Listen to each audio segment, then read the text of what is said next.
Yes, guys, how you doing? Welcome back to the Spurs Talk Show. Look who I found.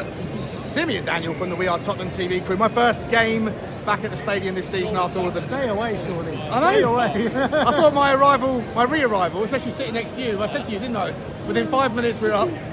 And it felt very... it was a long day at the office. 1-1, it finished. Yeah. I don't know, what do you put it down to, mate? A hangover from Thursday? Or not even a hangover, just like fatigue? Or... We very much, I think it's clear at this point, we have a big problem when it comes to sustaining that intensity Thursday, Sunday. That's clear, I think, at this point, because every time we play on a Thursday, there's a big drop-off on the Sunday. And it happened again today. When we did take the lead, it was not deserved. We were very much on the back foot for a lot of that game. We did actually, for the first 5 minutes, come flying out the traps a bit. Sonny had a chance, but after Fulham took control of the game, it was only a matter of time before they got on the score sheet. They missed a few chances. Before we scored, Fraser Forster was probably our best player. I think he was our best player anyway, wasn't he? Yeah, well, probably our best player anyway. Like, he was brilliant.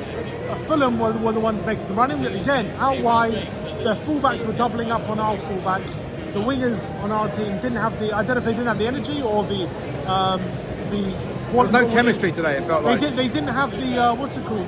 Not the ability, they didn't willingness, I would say, to track their fullbacks back. Every single time Fulham went forward, it was pretty much 2-on-1 on the sides. They had acres of space out wide. And Fulham deservedly got something out of this game. In fact, probably won all flat as us, if anything. 100%. Because Fulham were the better team. And we did well to take the lead with the goal. We scored a great goal, great ball from Werner. But at the end of the day, I can't deny Fulham will probably be the more unhappy of the two, considering how the game went. Let me just sort of roll it back a little bit, mate, and look at the starting 11. Obviously riddled again with injuries and sickness. We are kind of bare bones today. Subs bench looks somewhat without many or too many options, but in terms of substitutions throughout the match, what sort of score do you give Ange in terms of his choices there? I think initially I didn't have a big problem with it. Obviously bringing Decky on in the false nine.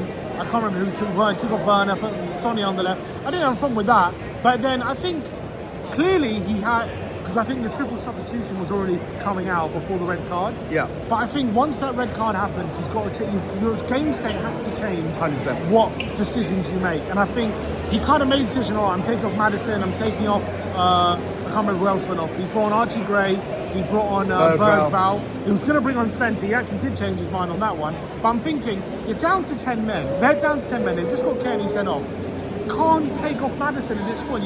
He's got the magic in his boots to break down a kind of team like Fulham. You've got a decent amount of time, 7 minutes added on time. He had 8 minutes as well. So you've got good 15 minutes to break him down. And you're taking off Maddison.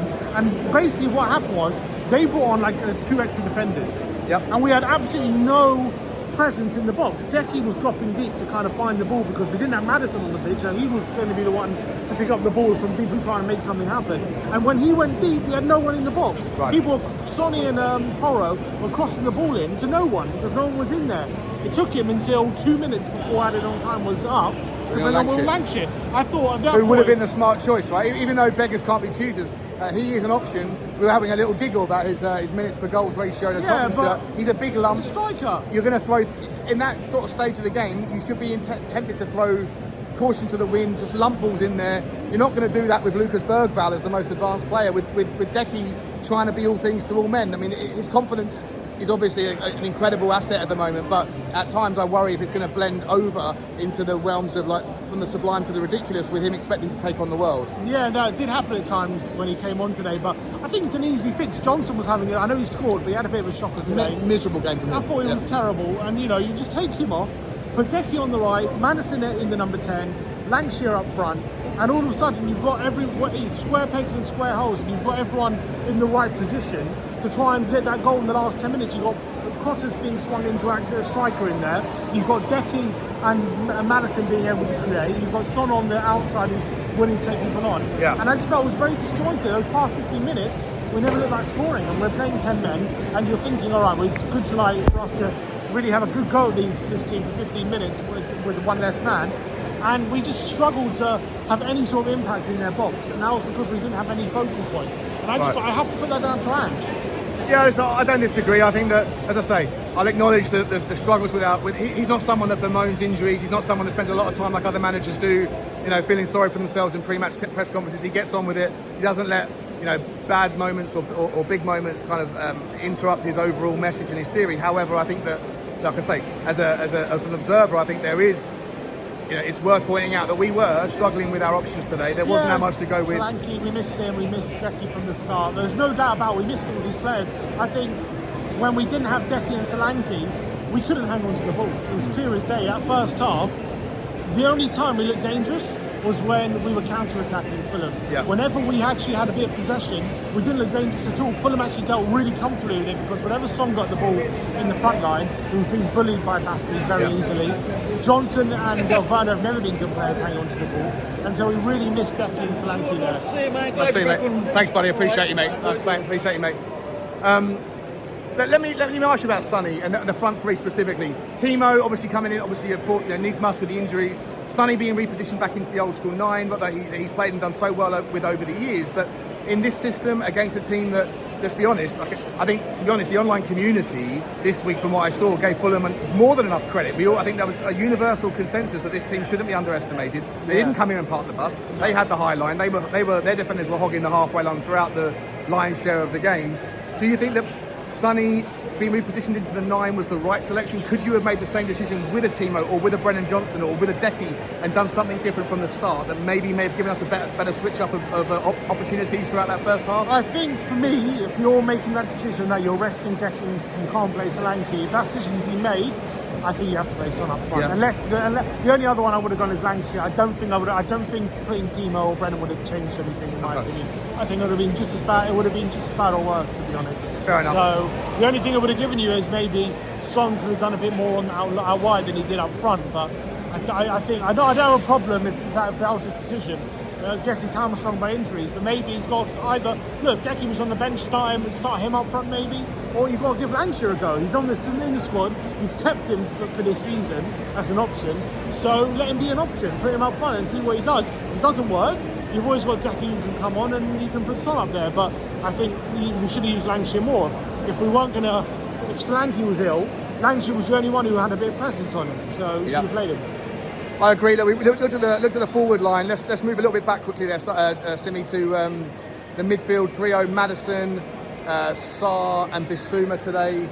Interesting game. I didn't think that they had their best in the first half. I thought that they were, very scrappy, lots of unnecessary possession turnovers. Pape Sarr is an enigma to me. I love the amount of blades of grass that he can cover.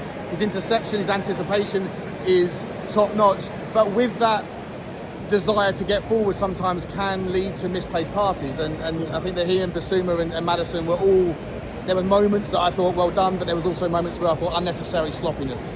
Yeah, I mean, in terms of midfield, I don't think they had their best game, but I think a big part of that is a couple of reasons. I think first of all, the front three's inability to hang on to the ball means they're just constantly running back and defending and having to cover a lot of ground, considering Tete and Robinson are two of the fittest fullbacks I've seen, I think, in the Premier League. They just continue to run all day and night. Fantastic. So Bissouma, Sarr and Maddison are continuously running back towards their own goal, which is not where they want to be, considering the type of players they are, especially Maddison. And it leads to them, maybe when they do get onto the ball in the final third, not being at their sharpest because they're doing too much running. And that, I think that's a consequence of the front three being the players that they are, which is players that when you give them the ball, unless they have space, they're going to lose it essentially, or they're going to pass it backwards. And I think that was a big reason why that midfield three really struggled. And I think, look, it wasn't their best game. I don't think that's a good enough excuse for not having a good enough game. But I think tactically, that was a big part of the reason why maybe they looked worse than they should have been. Yeah, I agree. I thought the fullbacks, Fulham's wide players today that was the game, the difference in the game in terms of opportunities, their ability to switch the play and knowing where their fullbacks were going to be, allowing the front guys to be able to cut inside, cause mayhem for, like I say, for Bissouma and to a lesser extent to the other midfielders. And now we're going to move move backwards, reverse engineer this towards the defenders. Let's start with the centre backs in Radu, Dragusin and Ben Davies. Like I was saying in the first half, I wasn't sat with you in the first half, but dependable Ben in the first half was incredible. I thought Dragusin had another solid game. Him more in the air. I thought his aerial stuff was solid. Ben, again, his ceiling isn't as high as others, but he always gets near, like there or thereabouts towards the top end of his range. Most of the time, he doesn't let you down. And I don't think today was any different. Yeah, I think him, Radu, and Forster were all really good actually. Forster as well. Just thought him, yeah, Forster. And I think a lot of obviously those are three players who come under a lot of criticism and are kind of symptomatic of players holding us back. But those were three players probably who played really well, who had a lot of pressure on them as well, and kept making last challenges. Also making some top saves during the game, and I thought Davis again. Jimenez was giving him some trouble. Don't get me wrong, but I thought in general he dealt with what came to him really effectively, and they were put under a lot of pressure. And there's a lot of space in that team. I thought the fullbacks couldn't handle what they were tasked with on the wings, and it led to lots of crosses coming in, lots of shots that had to be blocked in the middle of the park.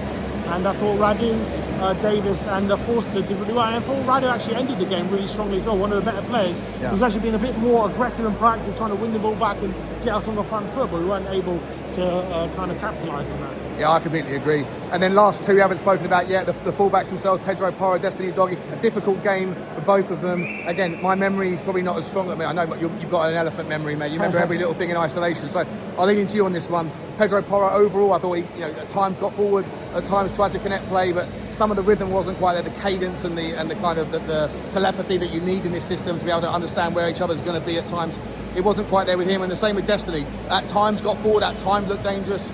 But at the same time, were pinged back into their own corners a little bit too often for my liking. 100%, and I think they had a big problem, and that was Fulham's fullbacks. And every time they were going forward, every time Fulham were going forward, Iwobi and I think it was Reece Nelson on the other side, they were able to hang on to the ball and just allow Robinson and Tete time to get out the pitch and overlap. And it gave our fullbacks a problem because our wingers weren't particularly doing a good job tracking back. They weren't really helping us out. Correct. And the fullbacks completely had the freedom of the wings to cause havoc. And either it meant the fullbacks got the overlap and got the crosses in, or it meant that our fullback would have to track their fullback overlapping, and then would give space to the opposition winger.